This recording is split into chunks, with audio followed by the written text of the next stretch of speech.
கடவுள் அருள் டிவி நேயர்களுக்கு வணக்கம். நம்ம இப்போ பார்க்க இருக்கிறது 2026க்கான குரு பயிற்சி பலன்கள். இதை நமக்கு துல்லியமாக கணிச்சு கொடுக்க நீங்கள் குருஜி வந்திருக்காரு. வணக்கம் குருஜி. கடவுள் அருள் டிவி நேயர்களுக்கு வணக்கம் கூறுவது அடியேன் உங்கள் சிவயோகி சிவசக்திமான் சுவாமிகள். இந்த குரு பயிற்சியில் பொதுவான பலன்கள் தான் முதல்ல பார்க்கறது வழக்கம். அந்த வகையில் பார்க்கும் பொழுது குரு தன்னுடைய உச்ச வீடான கடகராசியில் இருந்து கொண்டு விருச்சிக ராசியை பார்க்கிறார். 5ஆம் பார்வையாக. 7ஆம் பார்வையாக மகர ராசியை பார்க்கிறார். 9ஆம் பார்வையாக மீன ராசியை பார்க்கிறார். எனவே இதற்குண்டான பொது பலன்களை இப்பொழுது பார்ப்போம். பொதுவாகவே கடகராசிக்கு குரு வந்தவுடன் எல்லோருக்குமே நன்மைகள் ஏற்படும். அவருடைய உச்ச வீடாக இருக்கிறபடியால் அவருக்கு வலிமை கூடும். அவருடைய நட்சத்திரம் அதில் இருக்கிறது. பூச நட்சத்திரத்துக்கு உண்டான அதிதேவதை தான் பிரகஸ்பதி என்றக்கூடிய தேவகுருவாக விளங்கக்கூடிய குரு பகவானை சொல்லியிருக்கிறது ஜோதிட சாஸ்திரம். அந்த வகையிலே பார்க்கும் பொழுது இந்த குரு பகவான் எல்லா மக்களுக்குமே நன்மை வாரி வழங்குவார் என்பதில் சிறிதும் ஐயமில்லை. பொதுவாக மக்களுக்கு எல்லாமே நல்ல விஷயங்கள் நடக்கிறது. குரு பார்க்கக்கூடிய நன்மை என்ற வகையிலே அவர் விருச்சிக ராசியை பார்ப்பதனால் செவ்வாய் வீடாக இருக்கிறபடியால் நம் நாட்டு மக்களுக்கு விவசாயம் செழித்து நல்ல உணவு பண்டங்கள் விலை குறைந்து மழை பொழிந்து நல்லவை நடக்க இருக்கிறது. பூமி லாபம் கிடைக்கும். ரியல் எஸ்டேட் தொழில்களுக்காக நல்ல நிலைமை வரப்போகுது. அதில் அவங்க ரொம்ப முன்னேற்றத்தை நோக்கி செல்வார்கள். அதற்கப்புறம் மகர ராசியை பார்ப்பதால் சனி பகவானுடைய ராசியாக சொல்லப்படுவதால் நீதி நேர்மை சத்தியம் தழைத்தோங்க போகிறது. குற்றம் செய்தவர்களுக்கு உடனே தண்டனை கிடைத்துவிடும். நீதி நிலைநாட்டப்படும். சட்டத்துறை நல்ல வளர்ச்சி அடையும். இதெல்லாமே நடக்க போகுது. மக்கள் உழைப்பை நம்பி நல்ல வருமானத்தை ஈட்டி தங்களுடைய வாழ்வாதாரத்தை பெருக்கிக் கொள்வார்கள். இது இல்லாமல் அந்த சனி பகவானுடைய ஆதிக்கமாக இருக்கிறபடியால் அடிமை தொழில் செய்பவர்கள், உழைப்பாளிகள், துப்புரவு தொழிலாளிகள், சுமை தூக்கும் தொழிலாளிகள், இவர்கள் எல்லாருமே அவருக்கு நன்மையான விஷயங்கள் நடக்க இருக்கிறது. நாட்டில் நல்ல விஷயங்கள் அதிகமாக நடக்கும். நல்லவை நடக்கும், கெட்டவை அழியும். இதெல்லாமே சனி பகவானுடைய ராசியை பார்ப்பதால் நடக்க இருக்கிறது. அடுத்ததாக தன்னுடைய சொந்த வீட்டையாகிய மீனராசியை பார்வையிடுகிறார். மீனராசியை பார்வையிடும் பொழுது 9ஆம் பார்வையை பார்வையிடுகிறார். அப்பொழுது மக்களுக்கு நல்ல வளர்ச்சிகள் ஏற்படும். அரசாங்கம் நல்ல வளர்ச்சி திட்டங்களை ஏற்படுத்தி மக்களுக்கு நிறைய சலுகைகளை வாரி வழங்குவார்கள். மக்களும் சந்தோஷமாக இருப்பார்கள். தீய பழக்கங்கள் அடியோடு அழிந்துவிடும். நாட்டில் ஒற்றுமை ஏற்படும். போர் நிறுத்தம் கண்டிப்பாக ஏற்படும். படிப்படியாக போர் நிறுத்தம் குறைஞ்சிடும். இப்போ நாட்டில் சண்டை நடந்துட்டுருக்கு, அதெல்லாமே குறைஞ்சிடும். இனிமேல் மதவாதிகள் ஒன்றிணைவார்கள். ஆன்மீகத்தில் இப்போ ஒன்றிணைவார்கள். ஆன்மீகம் தழைத்தோங்கும். எல்லா மதமும் சம்மதம் என்ற நிலை ஏற்படும். அனைத்து மத நல்லிணக்கம் ஏற்படும். இதெல்லாமே இந்த குரு பயிற்சி நடக்க போகுது.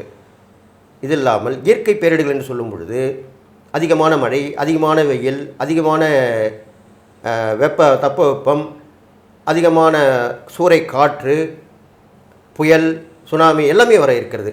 நிலச்சரிவுகள் ஏற்படும். பூமி அதிர்வு ஏற்படும். இதெல்லாமே ஏற்படும். அதிகமான மக்கள் இழப்பும் ஏற்படும்.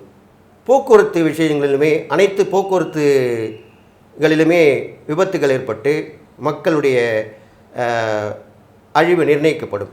எனவே எச்சரிக்கையாக இருந்து வந்தால் நீங்கள் உங்களை பாதுகாத்து கொள்ளலாம் என்று சொல்லி இந்த பொது பலன்களை இதுவரைக்கும் சொல்லியிருக்கிறேன்.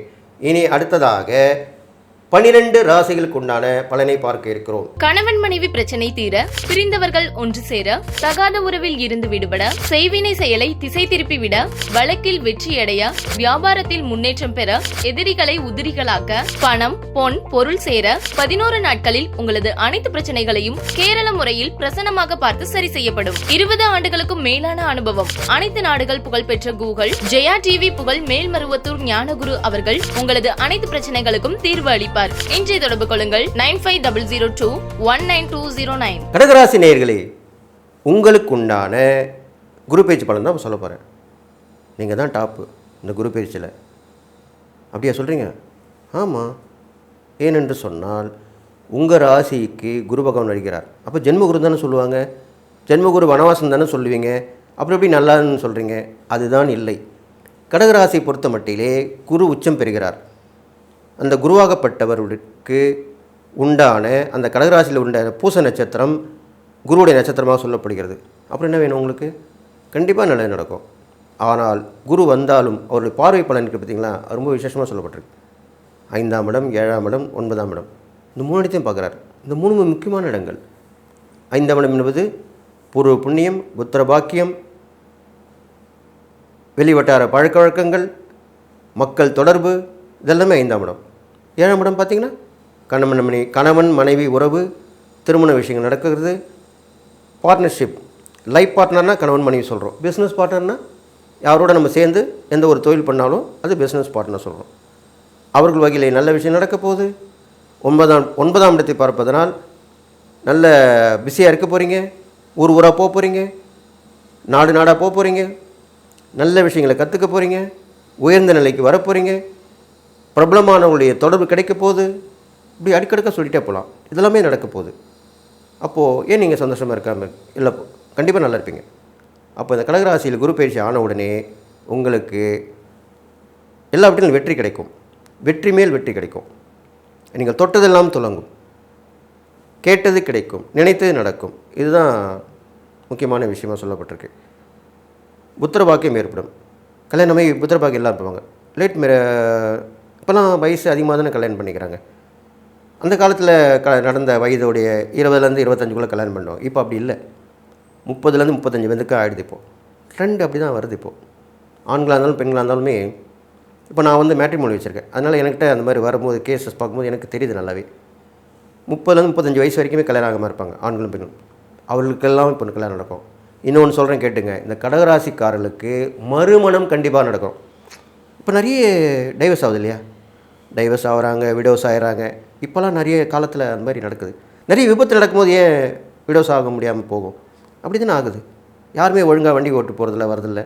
அப்போ அதில் கணவனும் மனைவியை இழந்துடுறாங்க. அப்போது அவங்க விடோவாக தானே ஆகிறாங்க. அது இல்லாமல் யாருமே நல்ல வாழ்க்கை வாழ்வதில்லை. நீ என்ன சொல்கிறது, நான் என்ன கேட்குறது? யாராவது ஒரு கணவன் திட்டா மனசில் உடனே கோச்சிக்கிறது, உடனே அம்மா வீட்டுக்கு போயிடுது. அதே மாதிரி மனைவி வந்து கணவனை திட்டா கணவன் கோச்சிக்கிட்டு அவன் என்ன பண்ணுறான், வேணாம் நான் தனியாக வெளியே எங்கே போய்க்கிறேன், இல்லை நான் அம்மா கூட இருந்துக்கிறேன், நீ போய் உங்கள் அம்மா வீட்டில் இருந்துருக்கோம், அவனே சொல்லுவான். இப்போ அப்படி தான் நடந்துட்டுருக்கு. இது இல்லாமல் ரெண்டுமே வேணாம், ஒரே வீட்டில் இருந்துப்போம், நீ பாட்டுக்கு இருந்துக்கோ, நான் பாட்டு இருந்துக்கிறேன். அப்படி தான் இப்போ நிறைய வீட்டில் நடந்துட்டுருக்கு. இது நான் கண்ணால் பார்க்குறேன், காதால் கேட்குறேன். இதுதான் உண்மையான விஷயம். அப்போது அப்படிப்பட்டவர்களுக்கு டைவர்ஸ் ஆனவங்களுக்கு என்ன வேணும்? மறுமணம் வேணுமா வேணாமா? ஆணாக இருந்தாலும் பெண்ணாக இருந்தாலும். அதே மாதிரி விடவானவங்களுக்கு கண்டிப்பாக மறுமணம் வேண்டும் தானே? அது இப்போது நடக்கும். அதுதான் இவ்வளோ விளக்கம் கொடுத்தேன். ஏன்னா முதல் மனம் நடக்கிறது கஷ்டம்தான். அது கண்டிப்பாக அமைஞ்சிடும் எல்லாருக்குமே. ஃப்ரெஷ்ஷாக பொண்ணு மாப்பிள்ளையே வந்துடுவாங்க. ஆனால் மறுமணம் இருக்குது பார்த்தீங்களா, அவங்களாம் என்ன சொல்லுவாங்க தெரியுமா? என்கிட்ட சொல்லுவாங்க, சாமி நான் நிறைய பார்த்துட்டேன் சாமி, எங்கள் கேஸ்ட்லேயே கிடைக்க மாட்டுது. கேஸ்ட் நோபார்லேயே பாருங்கள், ஜாதி தடை இல்லை, எந்த ஜாதி இருந்தாலும் பரவாயில்ல, அந்தளவுக்கு வந்துட்டாங்க இப்போது. அப்படிப்பட்டவர்களுக்கு கண்டிப்பாக மறுமணம் இந்த குரு பேச்சில் நடக்கும். இது எவ்வளோ பெரிய விஷயம், சந்தோஷமான விஷயம் தானே? அப்போது அதை ஏற்க நீங்கள் தயாராங்க. அடுத்ததாக பார்ட்னர்ஷிப் சொன்னேன் இல்லையா, அந்த தொழிலில் வியாபாரத்தில் அவங்களே வந்து இணைவாங்க. இவ்வளோ கஷ்டப்பட்டே இருந்திருப்பீங்க, உங்கள்கிட்ட டேலண்ட் இருக்குது, திறமை இருக்குது, நான் கூட வந்து உங்களுக்கு ஹெல்ப் பண்ணுறேன், உங்களுக்கு ஆள் துணை இருந்தால் மட்டும் போதும், மேன் பவர் இல்லாமல் இருக்கீங்க, கஷ்டப்படுறீங்க, நானே வந்து இப்போ கூட இருக்கேன் அப்படின்னு சொல்லுவாங்க. அப்போது அவ்வளோதான், நல்லபடியாக வருமானம் வரும், அவங்களோட சேர்ந்து பணியாற்றுவீங்க, நல்ல நிலைமைக்கு வருவீங்க, அவங்களும் நல்லா வருவாங்க, நீங்களும் நல்லா வருவீங்க. அதுன்னு உண்மை. அடுத்ததாக 9ஆம் இடத்தை பார்க்குறாரு இல்லையா, ஓடிப்போனவனுக்கு 9ஆம் இடத்துல ராஜான்னு சொல்லுவாங்க ஜோதிடத்தில். அப்போ என்ன பண்ணோம்னா, இந்த கடகராசிக்காரங்க குரு பயிற்சி ஆனோடனே நிறைய விஷயங்களை கற்றுப்பாங்க, நிறைய இடங்களுக்கு போவாங்க, ட்ராவல் பண்ணிக்கிட்டே இருப்பாங்க. அதுதான் ஓடி போனவனுக்கு 9ஆம் இடத்துல ராஜா. நிறைய ஊருங்களுக்கு போவாங்க, நிறைய வெளியூர் போவாங்க, நிறைய வெளிநாடு போவாங்க. வெளிநாட்டுக்கு போகணுன்னு விசாலாம் எடுத்து வச்சுருந்தாலும் டக்குன்னு இப்போ போவாங்க. அதுக்குள்ள நேரம் வந்துடுச்சு. இது மட்டும் இல்லை, பிரபலமாவீர்கள். கடகராசியில் பிறந்தவர்கள் இந்த குரு பயிற்சிக்கு அப்புறம் எல்லார் முன்னாடியும் தெரியாமல் இந்த உங்களுடைய பேர் தெரிஞ்சிடும், உங்கள்கிட்ட இருக்க திறமை தெரிஞ்சிடும், உங்களுடைய தைரியம், தன்னம்பிக்கை, புகழ் எல்லாமே பெருகும். அப்போ எவ்வளோ பெரிய விஷயம். அரசியலில் கடகராசிக்காரங்க கண்டிப்பாக தனி சகாப்தத்தை உருவாக்குங்க. ஒரு புதிய பாதையை வகுத்து கொடுப்பீர்கள். அந்த மாதிரிலாம் உங்களுக்கு அந்த எண்ணங்கள் வரும். கடகராசிக்காரங்க எப்பவுமே கற்பனா சக்தி மிக்கவர்கள். நிறைய விஷயங்கள் அவங்ககிட்ட இருக்கும். அது நிறைவேற்ற முடியாமல் போகிறது தான் அவங்களுடைய மைனஸை. அது இப்போ நல்லபடியாக நடக்கும். 9ஆம் தேதி பார்ப்பதால் நல்ல உயர்ந்த ஸ்தானத்துக்கு வருவீங்க. எல்லோரும் மதிக்கத்தக்க வாழ்க்கை வாழ்வீங்க. அரசியல், சினிமா, சமூகம் எல்லாத்துலேயும் சிறந்து விளங்குவீங்க. உங்களை மாதிரி இருக்கணும் அப்படின்னு பேசுவாங்க. அதுதான் கடகராசிக்கு உண்டான விஷயம். உங்கள் ராசிபதி சந்திரன் தானே. இப்போ சந்திரனுக்கு உண்டான அம்மன் வழிபாடு உகந்தது. அதில் உக்கிர தெய்வ வழிபாடு, வாராகியம்மனை வழிபடலாம், பிரத்யங்கார தேவி வழிபடலாம், இந்த அங்காள பரமேஸ்வரம்மனை வழிபடலாம், காளியம்மனை வழிபடலாம். இப்படி ரொம்ப ஆவேசமான ஒரு உக்கிரமான பெண் தெய்வங்களை வணங்கினால் கண்டிப்பாக நல்லது. அதை நீங்கள் அமாவாசையிலும் பௌர்ணமியிலும் தொடர்ந்து வழிபட வேண்டும். அமாவாசையில் வழிபட்டிங்கன்னா தீய சக்தி விலகிடும், உடல் ஆரோக்கியம் பெருகும், உங்களுக்கு எதிரிகள் இருந்தால் அவங்க பிரச்சனைலாம் புரிந்துடும். பௌர்ணமியில் வழிபட்டால் புது புது விஷயங்கள் நடக்கும், சுபகாரியங்கள் நடக்கும், நல்ல விஷயங்கள் நடக்கும், பல நன்மைகள் பெறுவீர்கள். இதுக்கப்புறம் பார்த்திங்கனாக்கா நீங்கள் தானதனம் பண்ணும்போது திருநங்கைகள், ஆணும் பெண்ணும் கலந்த ஒரு பாலினம் இருக்கு இல்லையா, அதுதான் திருநங்கைன்னு சொல்லுவாங்க. அவங்களுக்கு நீங்கள் நிறைய உதவி பண்ணிட்டு வரணும், நிறைய தானதனங்கள் செய்யணும். பெண்களுக்கு இப்போ நான் சொன்னேன் இல்லையா, வாழா வெட்டி அப்படின்னா யார், டைவர்ஸ் ஆகாமல் இருப்பாங்க, வாழா வெட்டியாக இருப்பாங்க. சில பேர் டைவர்ஸ் ஆகியும் கல்யாணம் பண்ணிக்க மாட்டாங்க. அவங்க ரொம்ப கஷ்டத்தில் இருப்பாங்க. ஆனந்தால் பெண் அவங்களுக்கு போய் உதவி பண்ணணும். அதே மாதிரி விதவைகள், பெண் விதவை, பெண் இருந்தாலும் சரி, ஆனந்தாலும் சரி, இப்போ எல்லாமே சரிசமம் தான். அவங்க ரொம்ப கஷ்டப்படுவாங்க. ஒரு கல்யாணத்தில் பார்த்து கஷ்டப்படுவாங்க. ஐயோ இன்னொரு கல்யாணம் பண்ணிக்கணுமா, இப்படியே வாழ்க்கை ஓட்டிகிட்டு போயிடலாம் அப்படி நினைக்கிறவங்களும் இருக்க தான் செய்கிறாங்க. அவர்களை பார்த்து உங்கள் பழக்கத்தில் இருப்பாங்க, உங்கள் சொந்தத்தில் இருக்கலாம், நட்பில் இருக்கலாம், வெளி வட்டார பழக்க வழக்கத்தில் இருக்கலாம், உங்கள் காதுக்கு வரும். அப்போ வரும்பொழுது அவர்களுக்கு நீங்கள் உதவி செய்ய வேண்டும். எப்படி, அவங்க கேட்காம உதவி செய்யணும். அதுதான் உண்மையான தான தர்மம். அது பண்ணிட்டீங்கனாலே போதும், நீங்கள் சூப்பராக வந்துடுவீங்க. உங்களுக்கு நன்மையை சொல்லிட்டு தானே, கெட்ட விஷயம் தீமை விஷயம் இறக்க தான் செய்யும். அதுக்கு என்னென்னு பார்த்தீங்கன்னா, எந்த பெண்களால் முன்னேற்றம் வரப்போதும் அந்த பெண்களையும் உங்களுக்கு சறுக்கல்களும் உண்டு. அதனால் ஒரு வாக்குறுதி கொடுக்கக்கூடாது. பெண்களிடையே பழகும்போது கொஞ்சம் கவனமாக இருக்கணும். தீய பழக்கங்களை அடியோடு நிறுத்தி விடணும். தீய பழக்கங்கள் வந்து தலை காட்டும். ஏன்னா உங்களுக்கு மற்ற கிரகங்களுடைய பிரச்சனை இருக்குது. உதாரணம் சொல்லும்போது ராகுகேது, அது கடகராசி சரியில்லை. அது வகையில் தவறான பழக்க வழக்கங்கள் அடிமையாவீங்க. தவறான தொடர்புகள் ஏற்படும், மறைமுக தொடர்புகள் ஏற்படும். அதில் கவனமாக இருக்கணும் கடகராசிக்காரங்க. அப்போது அதை விட்டு அதிலேருந்து விலகி வரணும். அப்போ அதுக்கு என்ன பண்ணணும், தியானம், தவம், ஜபம் இப்படி போயிட்டே இருக்கணும். ஜீவ சமாதி தரிசனம் உங்களுக்கு ரொம்ப விசேஷம் கடகராசிக்காரங்களுக்கு. ஏன்னா மனம் அலைபாய்தி கொண்டே இருக்கும், சந்திரனுடைய ராசி இல்லையா.